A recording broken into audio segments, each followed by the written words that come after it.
G'day, welcome to Lunchtime with People Purpose Place. I'm Rowan from People Purpose Place and I'm looking to get some guests join me. Today I'm very excited to have my folks drop in, if only we can get the technology sorted, but they're sitting there patiently waiting for me.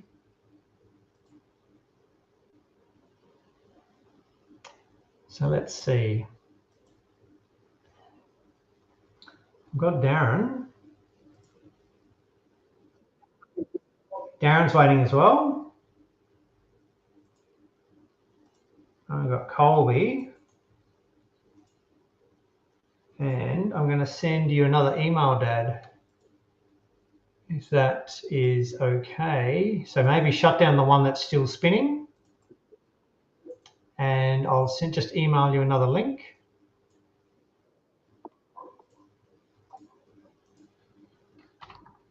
Which will look a bit different. It'll be a shorter link and it's just on the email now. We've had as we do with our logins and start of our conversations, we generally have a glitch with technology. Maybe it's my grey hairs and my lack of whatever.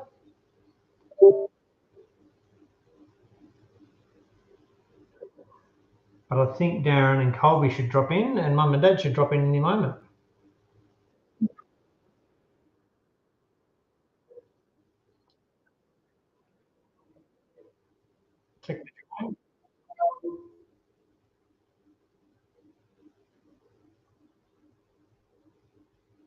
Anytime now.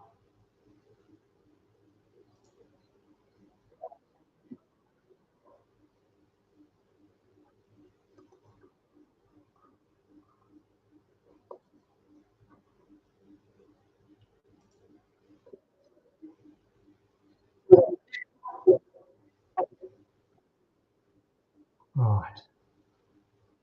So we've got you're joined, but not to hear.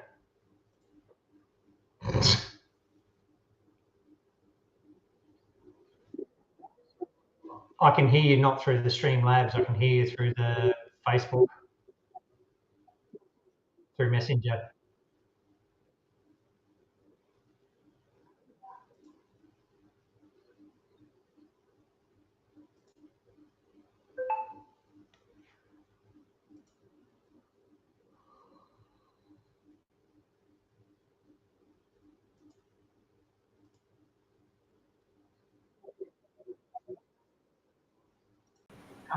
Oh, Darren. Oh, there you go. He's us. Look at that. Get us. Daddy made it set. Oh, no. If we turn off that Oh, Facebook, that's better. We'll come back on it. echo for us. Look at me. Hey? It won't happen overnight, but it will happen. That's it. That's it. So, Mum and Dad, it's been a while, but welcome to People Purpose Place Conversation. We've got Darren Finlay here as well. It looks like we've got Colby floating around in the background. Is he live? Who's just Yes. Colby. out of screen. G'day. Hello, Darren. Hello, how are you? I'm good. I'm good. That's good. I don't know quite what we're doing, but I'm okay. Well, the good thing is none of us do, so that makes it even Oh, easier. okay. Fantastic. You're practicing. So we can just turn this messenger thing off. We're all on the same page of confusion. So, in preparation for today, I've been having a conversation with Mum and Dad, and I thought this conversation is relevant for lots of people, no doubt.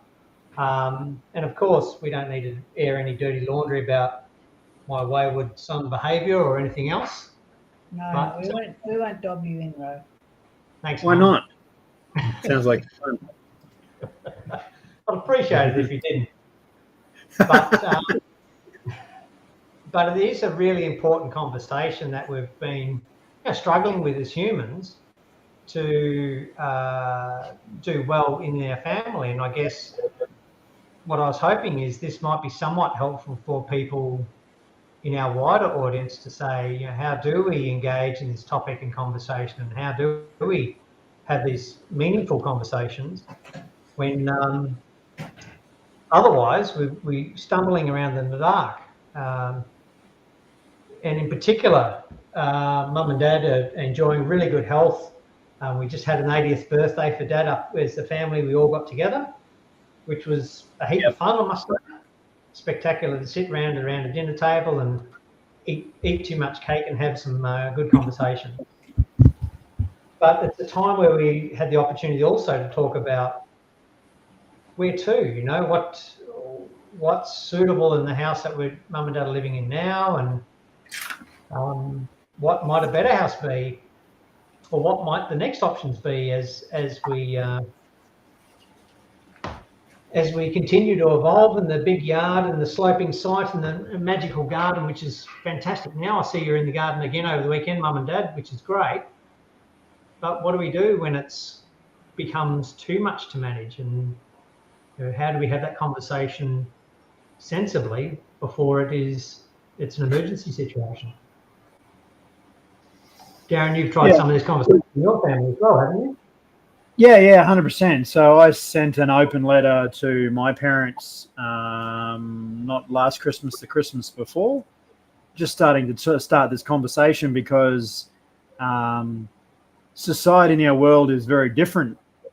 Certainly in the recent period of time, a lot of stuff is changing pretty quickly, and all of these, I suppose, expectations or perceptions of what we think were going to happen are certainly very different today than what they were, maybe 20 or 30 years ago. So, and this is why it'd be really great to have a chat to your parents, to have both their perception of what it was like for their parents when they got to this stage of life, and then how they look at it from their own perception, So, because it's very it's a different experience going from any change is not easy. So going through that and having other people who can share their experiences of that, I think is really powerful for all of us going through this journey. Because I haven't found a way for any of us to get any younger yet. So it's something that that is really quite important right now, because I think it's becoming very prevalent in today's world. Yeah, there's a lot of old people around. That's for sure. Yeah, absolutely. You're 100% right. I mean, the aging population, you guys who created, to some extent, all of the great things we have in society. Now, the last couple of generations have done so much importance for our society. But as a sheer number now, based upon the total population, it means, things are going to be different. I think that statistic which rings in my ear is the fact that, when the pension was first generated, there was 7 taxpayers for every pensioner. And when I'm 65, there'll be less than 2. Oh, is that right? Crikey, that's not looking good for you, Darren. Yeah, which is why I'm trying to be really nice to my children now. Good luck with that. So what age are your parents? So Dad's 90 in December. Right. So he's another 10 years. I find that 10 years makes a massive difference to things. I agree. Yeah. 100%. And Mum's about 12 years younger, so Mum's in her late 70s. Right. Yeah. So she's around about my age, which is 77. Yes. Barry's 80. So Yes. we know. Well, we're still, as Rowan said, we're still very fit and active. We get a lot tighter than we used to, though. By night time, we're ready for the cot. Yes. But yeah, you do notice a difference every 10 years. Like looking back to us at 60, that definitely wasn't old. It wasn't old. At 70, no, that wasn't old. Yeah. I don't know whether it is still old. It's old yet. We're getting a little elderly, I'd say. Yeah, and I think that's a very good conversation, because I noticed with my mother, My mother comes from really robust stock, but she got Q fever from on the property they live on, which is only about 3 or 4 acres, and it really slowed her down in a hurry. So I think, and that's no different to any of us, right? Like any major health issue can change where we are now into something, that makes us go, oh, hang on, we've got to be a little bit more prepared than what we've currently been previously. So, but I definitely get your point. Like I'm approaching 50 and it does appear to be 10-year brackets. I know Rowan's a lot older. That was just a bit of a digger. But 40 is different to 50. I agree. Yeah. 30 is very different to 50. 100%. Yeah. 100%. So I get your point that every one of those milestones creates a different perspective, even though, my boys are 21-year-olds and everything seems to happen. You have an 18th and you have a 21st and then you have a 25th and you have a 30th. And after that, no one really cares. It's sort of another 10 years passes. And then you just need to think about the next stage. But and how about your dad, Darren? How's your dad at 90? Dad is has always been really, really healthy, but at the moment he's just coming off COVID, so he got another dose of COVID, and he's had some chest issues and stuff like that. So, but to his credit, he's a craftsman from a timber point of view. So that's been his purpose. It's been his mental juice. It's kept him fired up. So he's been, even in the last year, still building, even the last couple of months, still building magnificent bits of furniture. Yeah. Absolutely. They sound similar to us. Yeah. Yep. That's good. Something about that generation. Definitely. And I think this is a good conversation because I actually had a few questions that jumped up for me in this about like things are changing. So what was your perception of when your parents got to your the age that you are now? Like we've outlived both our parents, both sets of parents. We've totally outlived them. My parents died in their early-ish 70s, 73, 74. Yes. And so did Barry's. Yeah, my father went on to about 78. But he used to smoke roll your own cigarettes from when he was 14. And my brother Ron said the cigarettes would kill him. Yes. At 78, it took that long to kill him. But there's a few long-lived rallies in both sides of my family. And I have two brothers that have died, one 94 and the other 87 or something like that. I have another brother now 87. Aunties lived to 102. So we come from long-lived stock, apart from our actual parents. Yeah. Which is funny, isn't it? Yeah. It is interesting. And there is some, I noticed this as a really strange observation, but the kids and I used to do this geocaching thing where you follow around these GPS marks and you find out something about the towns you're passing through. So when we used to go on holidays, I used to have a look at these with the kids, and I noticed something pretty odd in Ingham. And Ingham's obviously got a high Italian population. Yeah. And it was noticeable that there was a generation, which is just the generation that's just passed, that were passing away earlier. So it's like the food and the exercise and the hard work that was changing at that time. And also we had smoking and these other things that probably, they may not have killed us, but they certainly took years off. Yes. Have changed the way we looked at age. We are lasting longer now, so maybe this problem's just going to become more more prevalent as time goes on. Like as people continue to live longer, we're going to have different issues than what we had maybe as the generation before. Yeah, well, I guess we should be looking at Japan or somewhere like that, where they've got a really aged population and lots of 80, 90, 100-year-olds. Like, I'd be very interested to know what they do. Yes. Because apparently they're quite well, but they're just really old. Yeah, absolutely. And I wonder whether that, diet and those other things that they've got on their side. But so did you have to ever actually care for either of your parents? Like, was theirs fairly sudden? We were a bit like Rowan. We were far away. We were in Tasmania and our parents were in Victoria.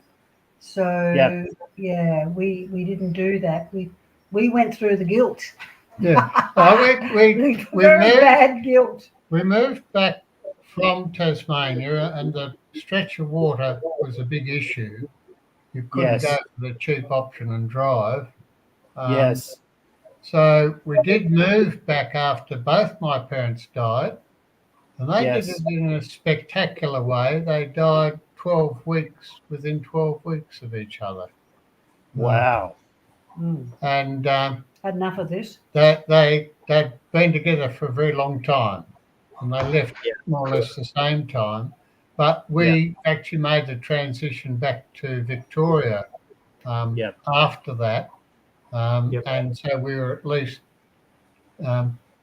reasonably able to get in touch with Anne's parents and have them visit us in South Australia, and then Anne could go and visit them in Horsham as they got old. But she couldn't actually go and stay there and look after them because, we had the boys growing up, and I was working flat out. It was, it just wasn't possible to look after. And do you feel a little bit guilty about that? Like, is that? Yeah, I'm interested in that. Yeah, right. I don't think I do. He's not susceptible to guilt. I don't think I do. Like, looking at family history stuff, the name Blizzard came out of the east of England. And back in the, say, 1800 through to about, from 1750 to 1850, the Blizzards met and married and lived and died, all within a group of villages no more than 6 kilometres apart. And that meant that they had a wealth of relies nearby that could help out, not necessarily children looking after parents, but nieces, nephews. But like, the world is just so changed. Like, so that was the circumstances then. I do remember as a child, my surviving maternal grandmother, when her last husband had passed away, she was in no position to buy anything or do anything, and she had 5 daughters, and she lived from time to time with each one. And I remember as a child living in our house from time to time. And actually, my nana, so similar generationally, she was the only grandparent I ever had, because all the rest had died or run off or something. But she lived till she was 92, and in her she was blind, and her single daughter looked after her. So it does seem to be a girl thing, The girls tend to crucify their lives to look after the parents mainly. Well, very much in that generation they did. I'm actually really interested in that. So one of the things that I've noticed in our conversations is, and I think that the reason I asked about the guilt thing is, I think there was definitely a felt obligation by the previous generation, particularly the females in the previous generation. Yes, there was an obligation to look after their mother or their immediate, maybe aunties even included in that. And that seems to be waning though. So I had this conversation with Professor Anne as well, who's in this space that we work with.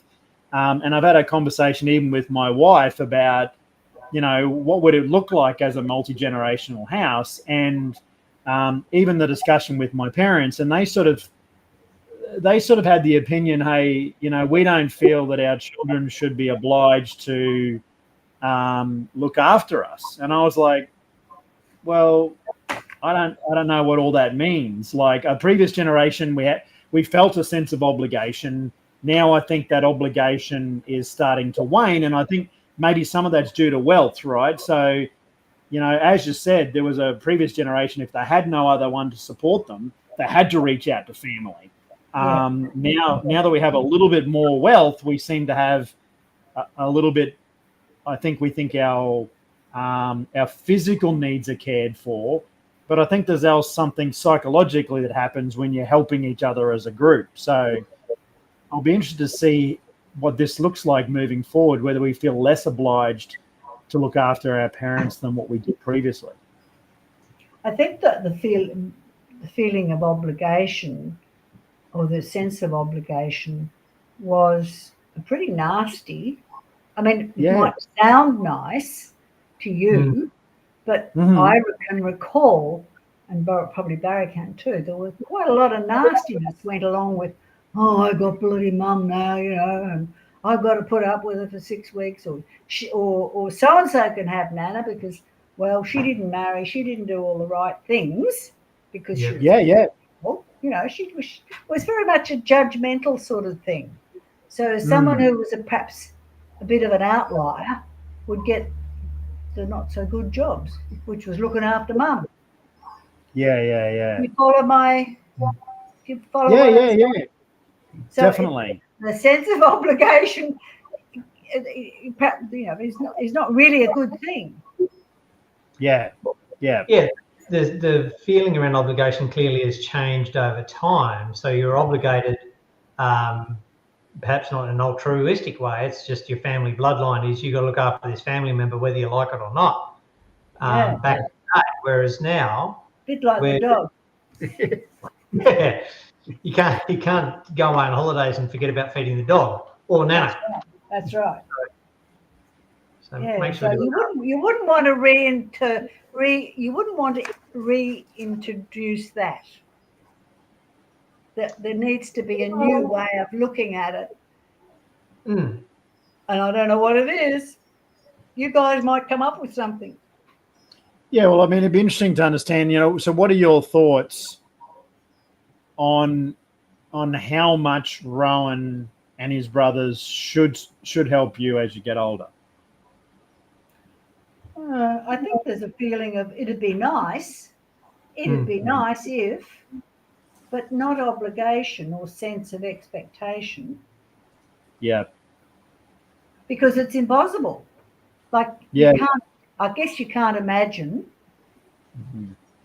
what you can't something that's impossible. Yeah.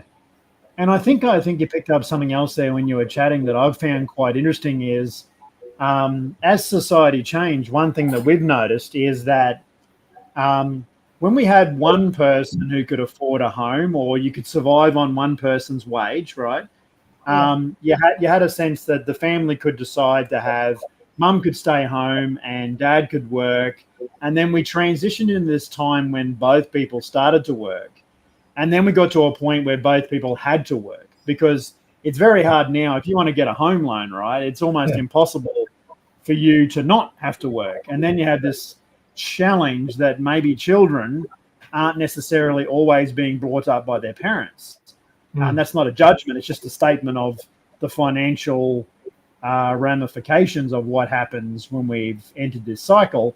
And from what you were saying before, Barry, that was a little bit of what happened with your parents. Like you had a life, you were trying to live, you were trying to earn a wage, and that just meant that you couldn't necessarily drop everything to go and look after your parents because it just wasn't possible to do that.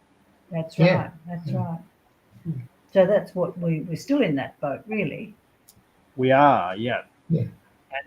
But the interesting thing is that you have mentioned that it would be good if there wasn't an obligation. You didn't feel like someone else was obliged to have that situation. But the idea of having your family around you as you get older is still something that I think that's something to aspire to, as long as there's not an obligation to do that. Oh yeah, the connection is great. Yes. But yeah, we still feel comfortably independent. Yes. Doing what we're doing at the moment. Yes. And Ron and Sharon are off doing something at Christmas, and Duncan and Ada down here in Adelaide are off doing something at Christmas. And we might just do something on our own. We might catch up with the Tasmanian ones. Yeah, we're fairly comfortable about that. We've had a thoroughly enjoyable catch up a few weeks ago. Yes. And how much do you want to see your rallies? Yeah. There is a balancing act. Day in, day out.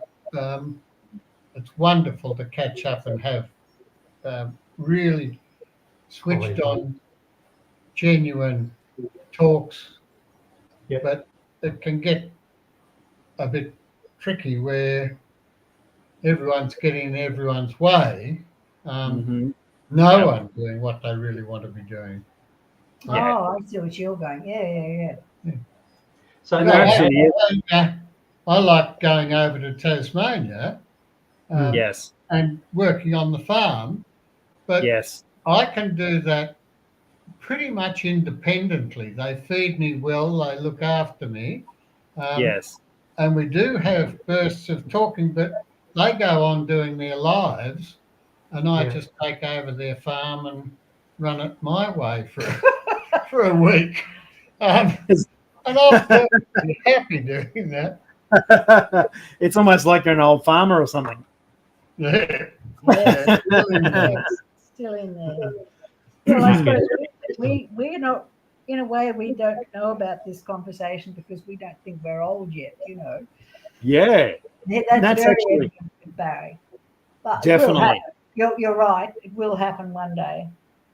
It's absolutely. And I've got to say that I do understand that. I still feel great. I've been off getting a few buckets of quartz sand today to fix up some paving in the backyard. But I got to say that I have been doing a bit of work on a handrail up the flights of steps in the backyard. I built them recently. I'm aware of sort of trip hazards around the place, and I fixed up where the clothesline is. I fixed up a proper drain flush with the surrounding concrete and pavers. So, while I'm doing things, I have a slightly different mindset to what I once. Not quite the rip tear bust of 100 weight of wheat bag on your back and climbing up. No. When it gets to 40 now, I certainly wouldn't do any concreting, but that used to be a challenge once. Wait till it's it is a really interesting thing. This is probably partly why no one's having these conversations a little bit, is that the government has come out and created a policy which is around the aging population.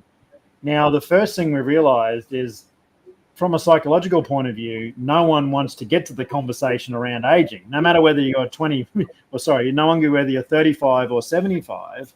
The conversation around aging is not something that people want to have, right? So I think what you pointed out is very, very true, is these conversations aren't had very often. And then what will happen is, as you said, you'll get to a point where you go, okay, this is all now really real, right? So one of the other stats that really jumped out at me is that 80% of people who end up in aged care don't make that decision themselves. Yeah, I could understand that. I think most people don't want to end up in aged care. Correct. And of course, there's aged care and aged care. Are you talking about a retirement living option where you go and have a smaller house and a very small garden? Or are you talking about nursing home? where you like nursing home. Yeah. Nursing home is kind of that next step along the path that we definitely don't want to talk about. Yes, absolutely. And I think that's why the stuff you're doing as well to your home, how can I, do a handrail, make it just a bit easier to navigate around, get rid of some of the hazards, and maybe stretch the time that can stay away from having to either jump into a retirement village or even into the next step with aged care is part of the conversation that probably needs to be had. So I think the longer people are out of aged care and in an environment that lets them, do everything you're doing, like it sounds like you're living your best life. You realize your boundaries, but you're still stretching yourself. You're still taking over your son's farm, jokingly, and you're still able to have, go around and annoy Rowan because he needs to be annoyed. And that's part of feeling connected with each other, isn't it? Yeah, absolutely. Oh, yeah. Totally. Yeah, absolutely. And I also get one of the things my wife had was, I think you're alluding to there as well, is there's a difference between how you deal with someone being with you for a visit and how you would deal with someone who was living with you. They're two different sort of life experiences or potential grinding points, aren't they? Absolutely. Yeah. Big difference to a temporary guest. And we often spoke about this when we're talking about a home guest, that you give them the sofa bed so that it was comfortable enough for a couple of nights, but they wouldn't be able to sleep soundly enough for a week. So, it would automatically move them on by design. But there's clearly a big switch between those two stages. We're coming to visit for a few days, a defined period of time, or we're living there indefinitely, is a heck of a difference. And if you think about sorry, keep going. Yeah, right. If you think about it consciously, you can approach each of those with good intent and give yourself strategies as a guest to have your own space and guidelines. But if you don't discuss it clearly, it runs the risk of implied understandings and hurt feelings and giving up. You're bringing up some very interesting and important issues, you two guys, and it's making me remember a lot of stuff.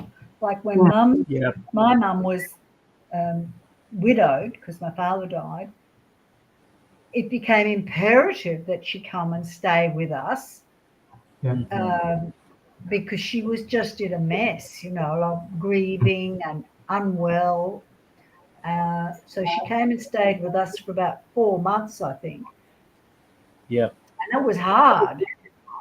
One of the hard parts was that she really didn't want to be there. She wanted to be in her own home, her own stuff, and doing her own thing. Much as she loved us, and we were as good to her as we could possibly be.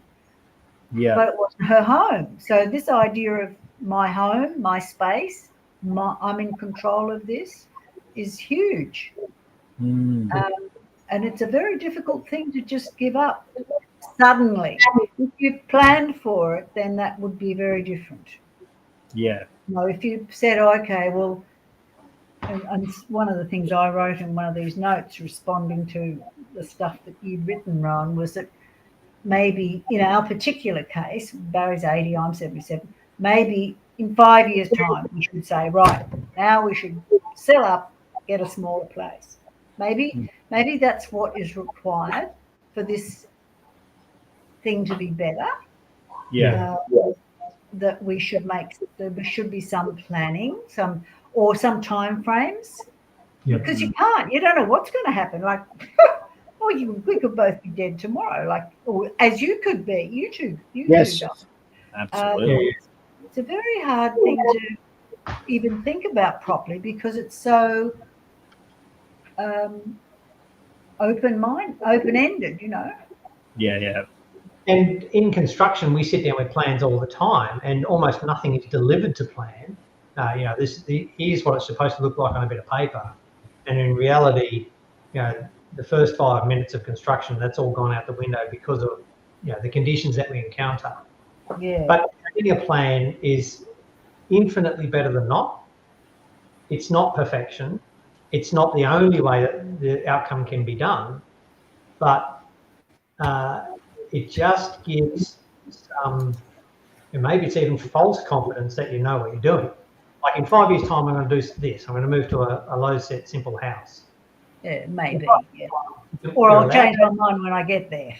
Correct. But yeah, I'm starting to get where you're going, that you're just really trying to talk about the issues that are involved and maybe unearth some things that help us. And I think everyone's situation is slightly different there, and I think it might even have been Winston Churchill talk about the whole, plans are of little importance, but planning is essential, So, and if we're not having these conversations where we're sort of never advancing what might not be, because we're talking about, like, the sheer scale of this says that currently the amount of people over the age of 65 will double in the next 20 years. So we go from 3.5 million to 6.5 million people. So unless we start having these conversations, like even we just talked about, the pressure on the country, like from a taxpayer-based point of view, is just enormous. Like when you think about what we just talked about, the amount of pensioners versus the amount of people working.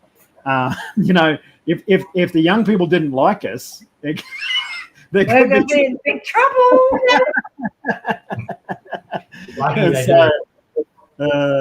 And I think you pointed out something else which is quite interesting too, is as a group of people, we acknowledge that men generally drop off the perch before women do, right? So quite often what happens and we noticed this with working with a couple of movements, even one called Housing Older Women, that there's massive groups of older women who are by themselves as well.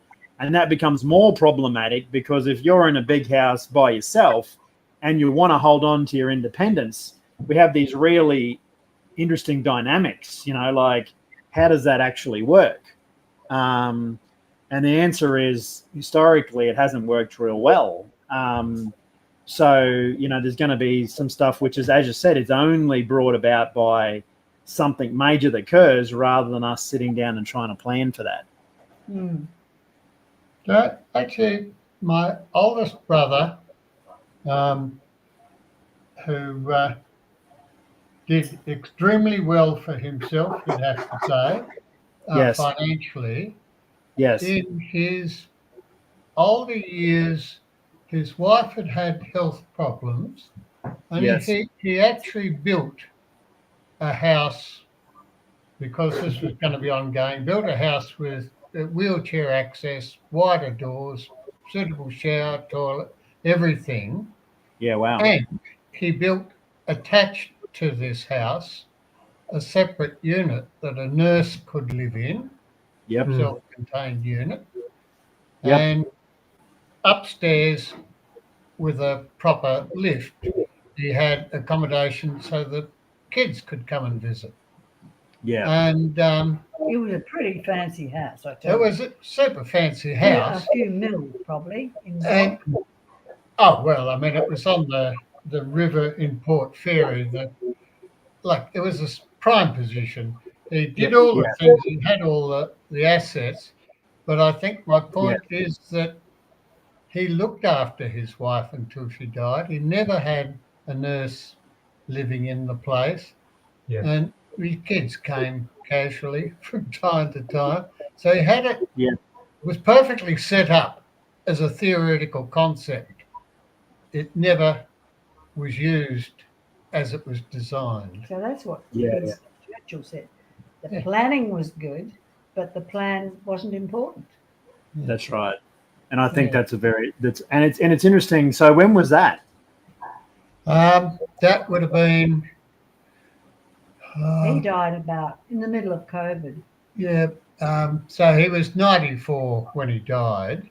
Yes. It was probably when he was in his 70s. Wow. And he his wife had, I think, a hip replacement that went awfully bad. Toxic hip replacement. Right. And that affected her for the rest of her life. And he had the wherewithal to be able to develop this plan and build this thing. But in the end, he did the caring. As a family, he wasn't. Have carers come in though. Oh yeah, he had carers coming in, like they came in and cleaned the house, or nurse might have come in from time to time, but he was there 24 hours a day, and I think that was the bit that was admirable, not so much the house and not the all the thinking. Yeah. Yes. Yeah, I agree. I agree with you 100%. And that's even some of the concepts we're actually starting to deliver are along those lines, which is you have the capability to do that, then what could that look like? So that might be particularly a solution for elder women might be, why don't you pool your care capabilities so that if you are needing support, that you can get that care without needing to have all of the obligation put back on to kids, but still allow for that interaction and those things to occur, because obviously not everyone's going to have the financial wherewithal to be able to, build this, thing that might be customized to suit someone's needs in preparation for something which might or might not happen. Yeah. But that's incredibly admirable to go down that path in the first instance. So it is. And I've got a sort of a sidestep question for you, which is obviously with the longer term marriage rates dropping, what have you learned about an enduring relationship? Oh God, that's a funny question. You mean it's generational, because this generation doesn't do it. The new generations don't do it. It's older generations that do it. And what do you reckon is the reason? Probably a similar things that you were talking about earlier. Yeah. That people have learned to live on two incomes, and therefore they've got no time. They're time poor. Mm-hmm. They've got all the fancy things, but they've got no time, and you need time to make a relationship work. Yeah, right. That's what I see. Yep.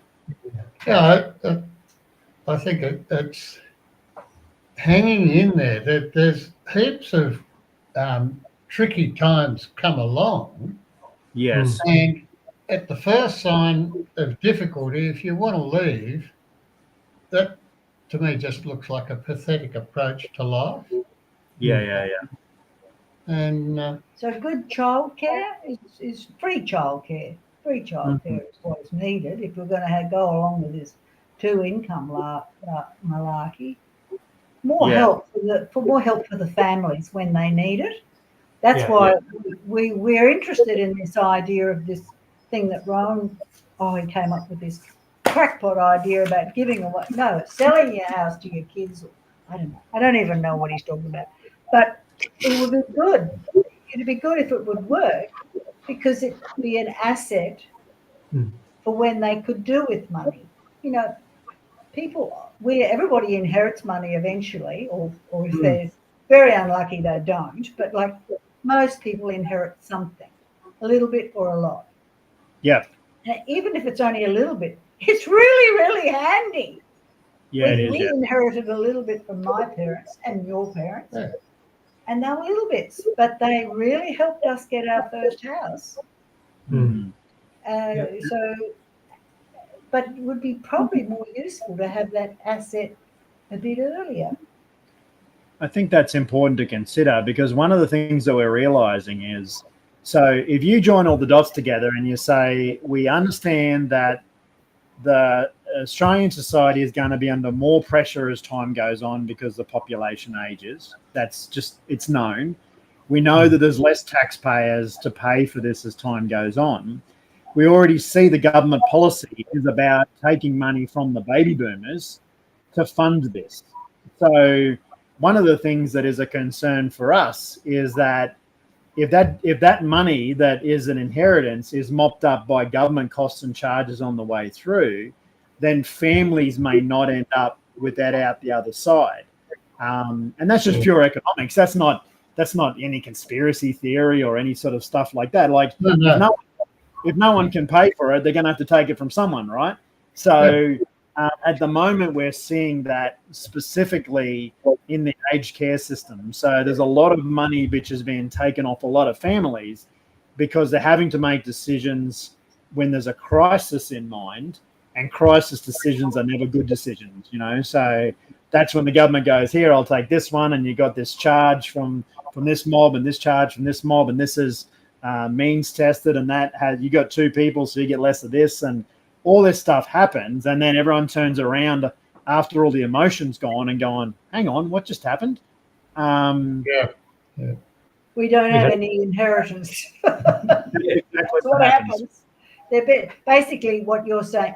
I don't really understand the nuts and bolts of it, but I understand if we were to try to buy into a retirement village place which has the option for a nursing home later on, we would spend all our money that we would get from this house, and then that would the nursing home or the retirement village would keep it. That's right. Very much simplistic. And the interesting thing is most normal children will say they wouldn't care, right? They'd say that's fine. Like, well, not you. I'm not thinking you're very normal, Rowan, but everyone else jokes. Everyone else would probably say, look, we don't want the money, you know, that's not important or whatever. But I think it is important. Like, I think, you know, you'd like to leave behind a legacy which helps support your family. And if you don't think about it, and then, you know, some goes to an organization who's making a profit out of the process on the way through, well, that to me is not the best use of that money, you know, so. No. No, it's not done. Absolutely. No, it's talking some sense. Yeah. And that's why I think these conversations are really important to have, because they are a bit awkward because we're all in this conversation of, well, I'm not getting any older anyway, so why should I worry about this? But no, I'm fine. I'm fine. Denial. Still trying to go into the giving up his ladder. So, I mean, seriously. Ladders are off the agenda for me, except when the cat gets on the roof. And then I'm instructed to get the cat off the roof. Yeah, that's right. There's a cat out clause in all ladders, I think, isn't there? That's absolutely right. And my father's exactly the same. He's still trying to climb up on the roof to paint it.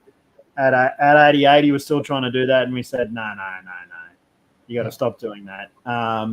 So, yeah, I mean, and I think that's one of the beauties of being human, isn't it? Like, we are almost oblivious to a lot of other stuff, and it's about, you know, if you can keep your brain fresh and healthy, well, then to some extent you're going to continue to feel as young as you need to.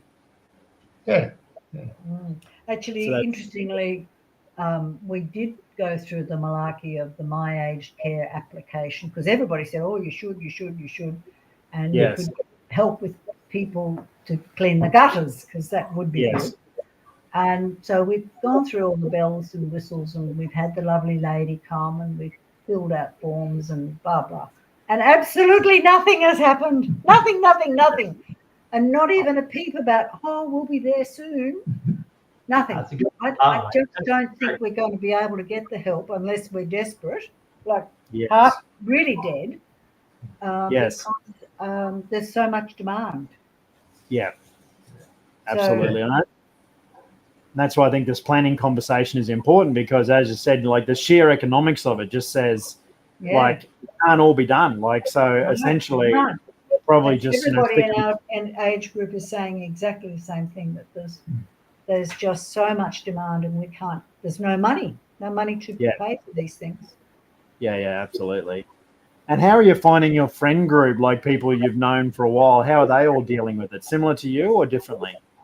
It depends a bit on their money. Yeah. Like the lady we know who's self-funded retiree, she pays for a lot of help because she's got money. Yeah. So she gets stuff for people on the roof. She is very, very active herself and very healthy. So like it's all working well. Yes. The lady we know whose husband kind of just crashed and burned most dreadfully with Alzheimer's, and he's now died.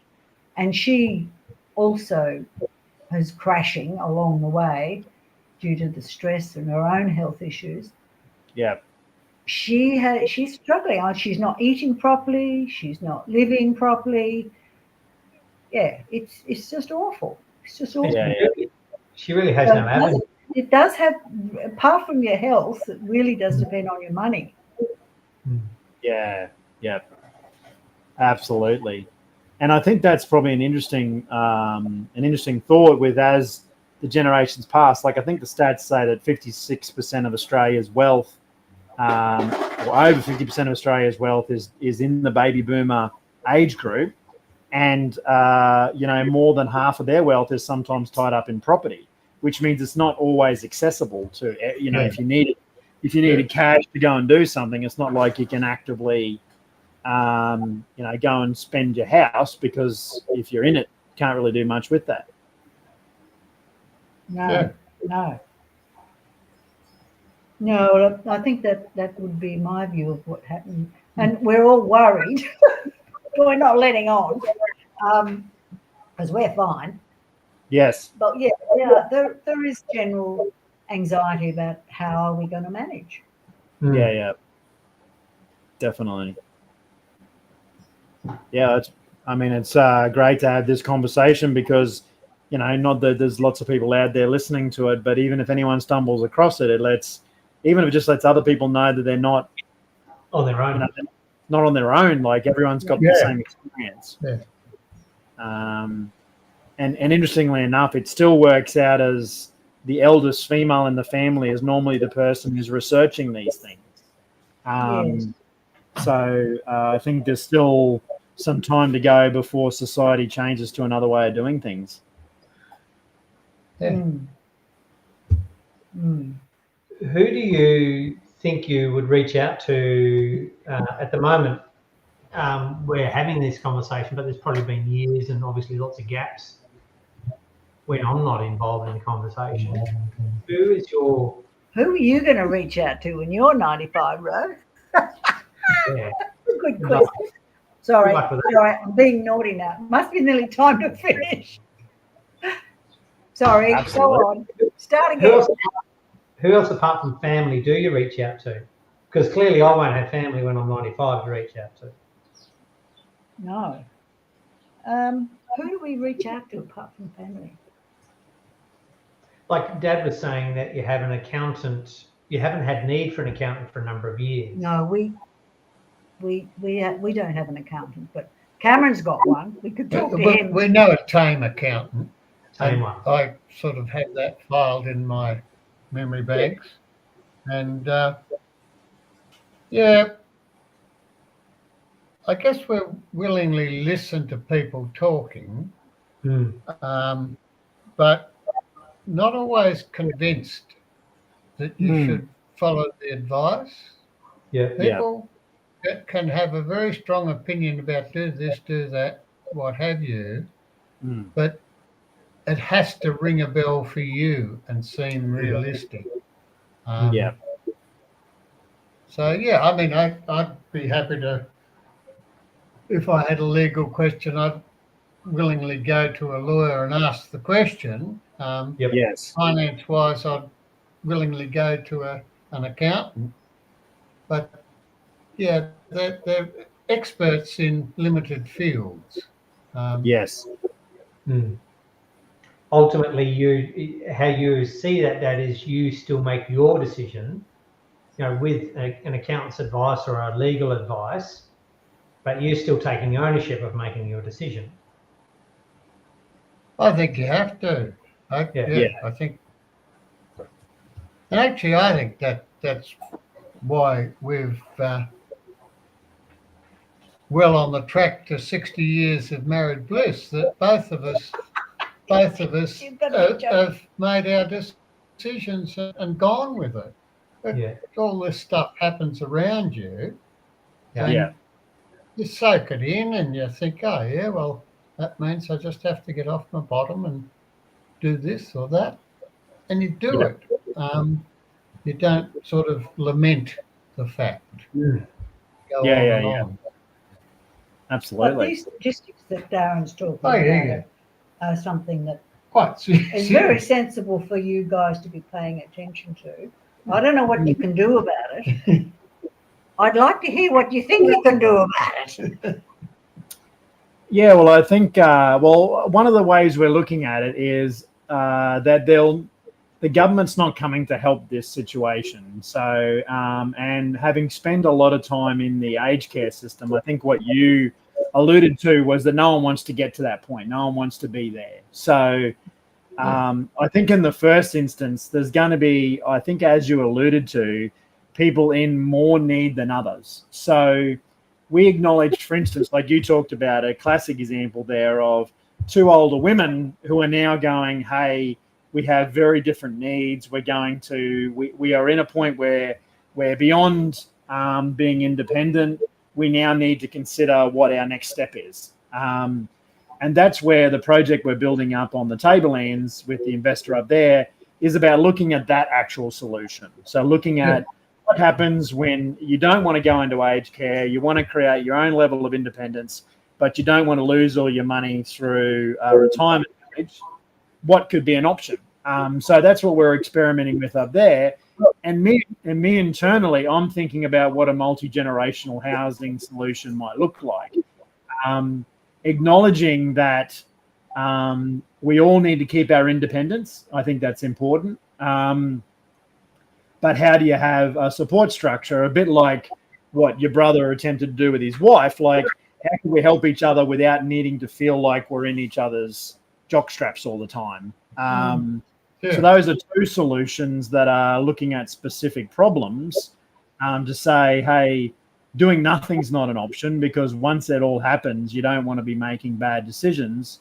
And could we find alternative ways of living which still enable you to be as an individual and have your own sense of space, but still have the benefits of the stuff you talked about, like you still understand the benefit of having community and catching up with family and that really good bonding, deep talking connection. But you still have your ability to want to be yourself. So I think that's the place we're working in, is can we find those hybrid solutions that stretch out the time that people can live their best life? Yeah. Actually, it's just a little point that isn't trivial. It's quite important. I just realised the importance right now because we're doing this talking. Yeah. I've been going to a gym about 10 minutes away from where we live, and I'm not much of a gym girl, but I do go and I do swim and I do my Strength for Life, and I'm doing it 2 or 3 times a week, which is pretty good for me. Absolutely. But my gym has just closed completely. Kaput. Wow. Just last week, she's gone bust. Yeah. And the thing that I'm going to be missing is my contacts, my people, my aunties. They're not my aunties, but they're not even deep good friends, but they're people I want to keep in touch with. And I like seeing them every week. And I have a cup of coffee with them after we do our Strength for Life.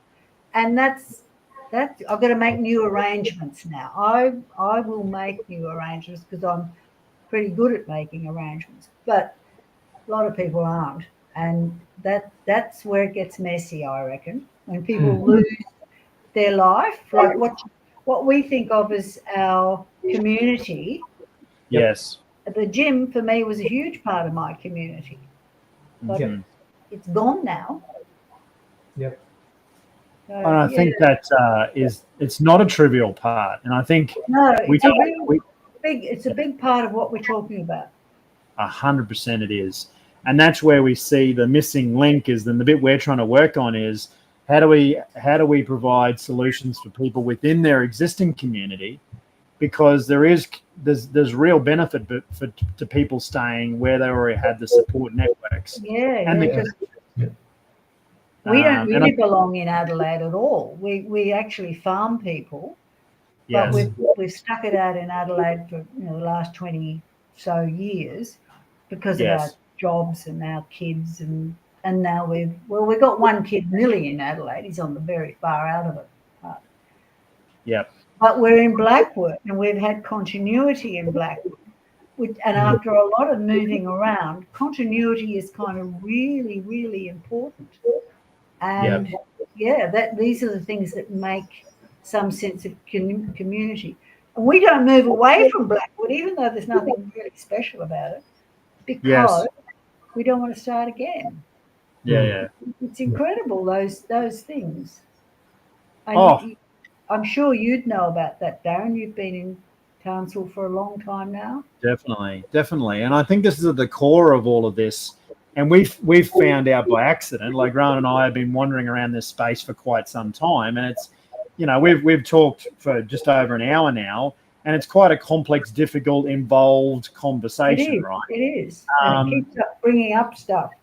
Definitely. But the core bit we understood after doing all this talking about property and construction and that sort of stuff, all of this stuff, to our surprise, is actually about human connection.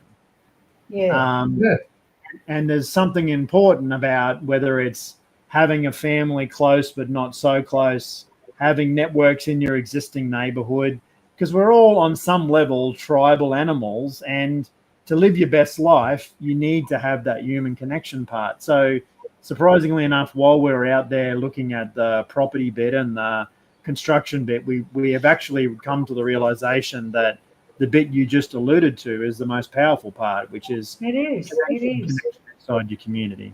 Yeah. So I don't know how you can work that one in, but it's definitely important. Absolutely, it is. I don't think we would ever hold up our plan to be the perfect answer, but it is an intention in everything that we do. And if you start with the intention and you get 50% of the way there, that's enormously better than not having an intention. Yeah.